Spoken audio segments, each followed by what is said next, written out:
So let's talk online marketing and where you are right now. I guess probably more of a brand awareness strategy then for what your online activities are. Well, right now, again, we don't have the cash to just drive brand awareness as an expenditure.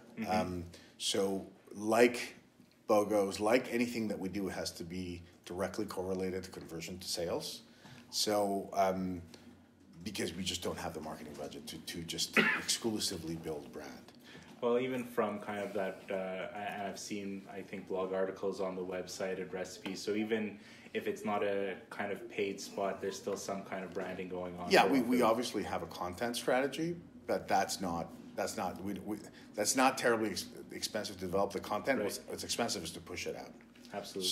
So it's the pushing out that's hard, right? You need to try to find ways that are cheap or that piggyback. So reality TV has been very successful for us. You get on TV for free. We did Food Factory. We did Dragon's Den. We did L'Oeil des Dragons in French. I did Moment Décisif. So there's many different, and I always try to take advantage as much as possible of participating and pitching for reality TV shows because it's just a great way to get free marketing, right? Makes sense. And obviously having a website, having recipes, having social media. But in the end, what we've seen is purchasing is going new products. From what I've read, in the United States, most people are introduced to new products, according to the documents that I read, through YouTube.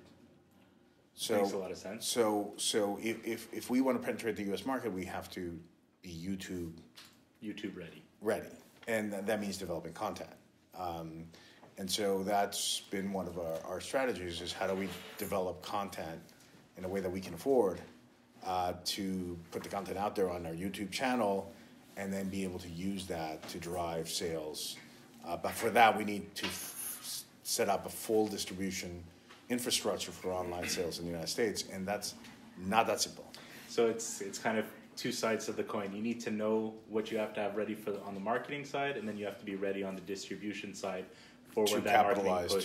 to be able to turn that You can't have one without the other. into potential sales. You can set up all your potential sales first because you're on Amazon, you're already selling. But to push that, you need content, and so the first comes the distribution structure, and the distribution structure is complicated to do profitably. Right. Like of course you can do it, but not profitably, and to not have the price of your product go through the roof. So we've tried penetrating the U.S. market. The fragmentation of the U.S. market results in smaller companies like ours pretty much losing their shirt when they try to penetrate retail. So we've tried 3 different ground game approaches with 3 different distributors, and it just became too expensive to push because you're going to have a shelf entry cost, what are called listing fees.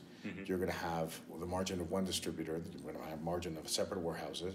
You're going to have the margin of a second distributor sometimes because one distributor doesn't go to all the other stores, so they on-use another distributor, and then the retailer marks it up. And in the United States, basically you take the full hit of the promo. Retailers do not want to participate. They want money up front for the listing fee, plus you take the entire cost of the promo. So that means, and none of the distributors participate in the cost of that promo. So that means you're taking dollar for dollar on the chin.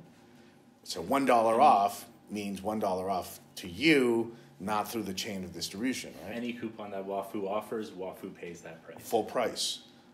So that makes promotional spend quite unprofitable because you're reducing your margins sometimes into a negative cash flow scenario.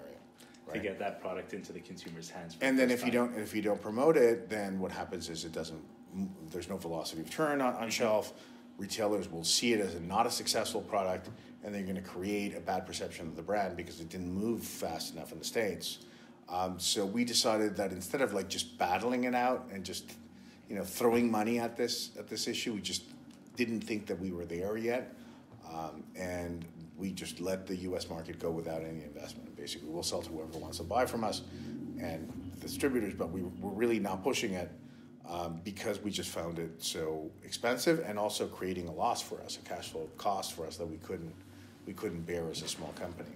So let's bring this kind of to an end here, and we'll talk about 2019 the rest of the year and plans into the future, 2020 and beyond. So 2019 is basically finishing to set up our online distribution structure for Amazon in the United States, launching WAFU and Amazon as a brand and as a product for immediate delivery to consumers in the United States, with a marketing push on Amazon with Amazon consulting experts that know what they're doing in terms of operating in the Amazon space, and then follow that in 2020 by developing a content and a YouTube channel to both create brand awareness in the United States, build brand awareness in the United States, and drive online sales on Amazon.